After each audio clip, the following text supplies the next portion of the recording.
Kaibigan ko, pakinggan mo, panawagan para sa'yo. Ang buhay ay ihanda na, malapit nang magwawakas itong mundo. Para naman akong tagaan si Jumel sa yung conclusion, 5 minutes. Sige Jumel, sige kami sugod. Sige. Mga tigsunan, sa kaya tigso siya tag-comment, pero kung kita po naminaw sa abong pagpabakog, klaro man kayo. Tingin sa akong huyang, akong pagpumatod, sa paghuyang, mismo guys kung pumunta na, hindi kay gali mo. Kaya kung ganun na labot yan, hindi naman ako pwede mo debate siya, kaya pildi naman siya ganina. Kaya ba't gisabutan, ang di ka tumagpildi, ako lang ipagbigyan, kaya pero po na makadungog, isa mo pamayag, hindi matag-usap ba, kaya kini si Bradin, taas kay Kuristito, ano. Kaya matod pa niya, wako na barog. Kung iyo paminaw lang akong pagpabarog, tertinglig una. Siya may waka guba sa akong pagpabarog. So, yung pangutanan nga, so, ginawa ko, okay, nakayon ko na yung pangutanan ko challenge. Tertinglig sa iyo na. Katang ako yung pangutana. Ilan likay-likay na akong Bradin. Ano nga, dismaya, gigay ko, ipino kong dismaya, sige na kay, abi ba na ako ka lang isip yung mga pangutana? Tertinglig sa iyo na. Ako mga pangutana, patinagan ako ito magsing pangutana. Ano naman, ito tala, kuyang kayo, kaya mo naging ang burok siya hangin dito, burok siya hangin na puting hinaya ba, o himbang nga sa building na puting liguna. Ano, matay pa rin sige na, wako ko kabarog. Kasi kabarog, wako kakabong kagstima nga, wako kabarog. Isa ba paminaw, ato di ba na mong debate? Wagi niya kong Brad. Ano man, kaya papunta na ako, nahimun ako sa alternative. Siyempre, mabuta na ako, kasi pagsupak niya. Gusto ko na kung dili na ko siya. Kung tanong na lang, ano yung gusto mo ko ipunta na? Hindi may kontra na. Unang itubuta na ginako Brad na asa. Unang itubuta na ginako sa asa lagi na basa. Na ang apostol sa Kristo so nga dili nagdili sa pagtao na lang mananap kung gusto sa galing misis. So may nabasa. Na siya kasi wag siya nabungkag. Kuna ako lang sa gitong siya ganyan kaya sabot sa tawala pa may nagbibit ganina.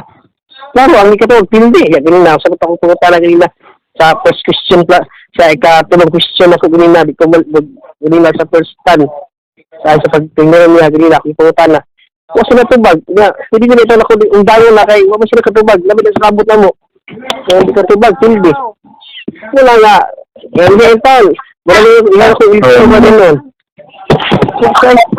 wala matupan niya nabungkag perti wala ko nung pamatuod sa katawa iyan mga istorya siyempre alam niyo siya o nakapamatuod ko kontra ko may umunsis na po data nakapaminawan kamu nalay balansi kalawa kung di ako mag-focus pangutalaw sa pagtubag isa pag yung review kalawa yung mga putan na pero pinigil sa iyo na kung ako yung mga tala, kisi-kisi. Siya ang object. Siya na ko na affirmative. Siyempre, mga tala ko anak. Siyempre, kung ito lang gusto ko mga tala ko sa... Gusto ko mga tala ko, kinahan siya. Una, ang yung pagkontra, wag isa kabungkag. Kaya wag mo siya nabasa. Kaya kung nabasa niya nga, ang mga manalap sa panang Moises, si Hugaw, yung sa banang Kristoano, wala, pildi ko. Kaya wag mo siya nabasa. Yung nabasa, magpapagod, buot ako interpret. Share ko itong interpret. Ngayon, gamit ng illustrator size. Pagpangutanan ako ganila. Naibaboy dia. Manalap na dia. Ito sa kakod manalap. Sige naman, kaya man. Wala nga, nag-dismay ako nga. Salamat, tagapo nga. Kasi nakamay na ni naipos ni makuha niya ko nga idea. Muna nga, dalang nga salamat ni Grabiin. O sa atong moderator. Kasi nga nilo, Brad. Samuel Tahoda. Okay, sige, Brad. Dengan sa tamang dad mga bayang utok Sa imong conclusion din sa inyong mga debate karon so 5 minutes sa imong conclusion. Okay, mga kaigsuonan, ang atong kaatbang, no, kung makita gid na nato ang atong kaatbang, naglisod na sa pagpamatuod. Naglisod siya sa pagpamatuod sa tema nga iyahang pamatud-an. Dusa ang iyang gihimo, ako na iyang papamatud-on. Ako na hinon mo hinahimong affirmative meaning debate unya kay ang atong moderator kay okay raman pud niya mao nga musundo na lang ginato kay ang moderator gusto man pud makakuha og bag-ong mga ideya. So, ato na lang sundan. So, klaro gyud nga ang akong kaatbang di na gyud makasugakod sa pagpabarog sa iyang tema, kay ako na iyang pabarogon, hamako na mo iyang pangutana, iyan ako papamatud-on kung asa mabasa sa Biblia, nga ang baboy ko no di wala gisugo. Naturalmente iyahan ang trabaho nga pamatud-an nga hugaw niya kidi naman sa mga ako na iyang papamatud-on. Pangitaan ako ng teksto sa Biblia. Ako na nahimong afirmatiba. Pangitaan ako ng teksto sa Biblia na kung asa mabasa nga dili gipakaon na unsa maunay style sa mga debater nga dili kaya gyud pamatud-an ang ilahang tema. Ihatag ang burden to prove. Ang burden to prove ihatag na sa negative. So maunay nahitabo sa karon. So karon ako nang daganan ning iyahang teksto usa nga wala nako nahuman sa Genesis kapitulo 7 kay wa siya kuno ni kay nakabasa ko no nga si Noe gisultihan sa Dios no nga sa mga nga naay mahugaw nga mga mananap. So basahan ako siya para makaibaw. Genesis kapitulo 7 versikulo 2. Basahon ako ni ako gining gipalit ni New Living Translation. Ako ning basahon ha. Matod pa dinhi sa versikulo 2. Take with you 7 pairs, male and female, of each animals I have approved for eating and for sacrifice. So, ang katong 7 ka pares, nga sa ubang bersyon, ilang mga limpyo, mautoy gitugot sa Ginoo nga ipakaon. Sa versikulo 8, klaro gid kayo sa versikulo 8. Diya sa versikulo 8, paminaw para makabasa ka. May hibawan nimo Brother Jumel. With them all the various kinds of animals, those approved for eating and for sacrifice, and those that were not. Along with all the birds and the small and animals that scurry along the ground. They entered the boat in pairs, male and female, just as God commanded to Noah. So naagyoy gi-approve na pagkaon na apoy dili. Unya pag-abot sa Kristohanon kining akong kaatbang, no? Pag-abot sa Kristohanon, na bagya po hugaw. Oo, nakuan gani nailhan gani ni Pedro nga siya isip Kristohanon, nailhan niya nga naapagyoy mga mahugaw, nga mga mananap. Karon Last 2 minutes. ay last 2 minutes na.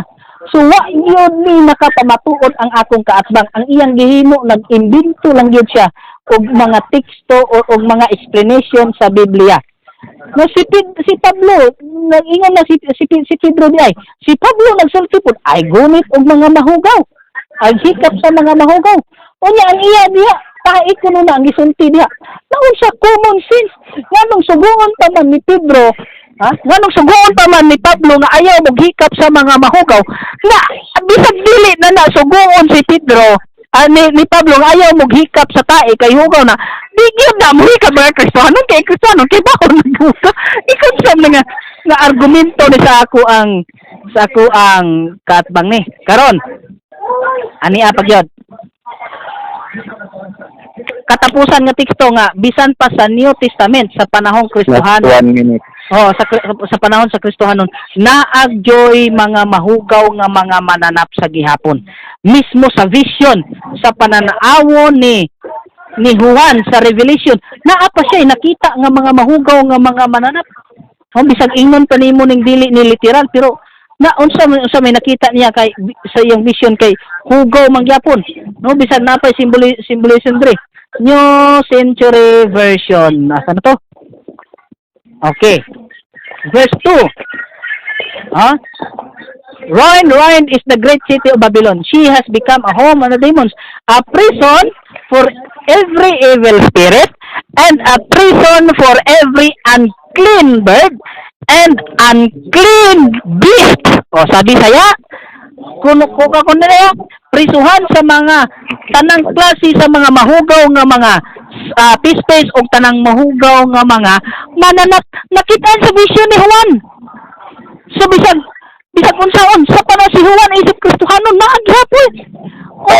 Unya kay siya di niya kapamatuod. Sige ni siya pangutana sa kuha. Ako na lang nagpamatuod niini. Nahimong akong affirmative niining debatiha. So daghang salamat kay human ang ako ang time. Children, won't you heed the final call? The harvest is ripe and the Savior bids us all. He says, seek ye first the kingdom and proclaim to one and all, Christ is coming back, get ready. Choose the narrow way, hold steady. Put away all sin and give the final call.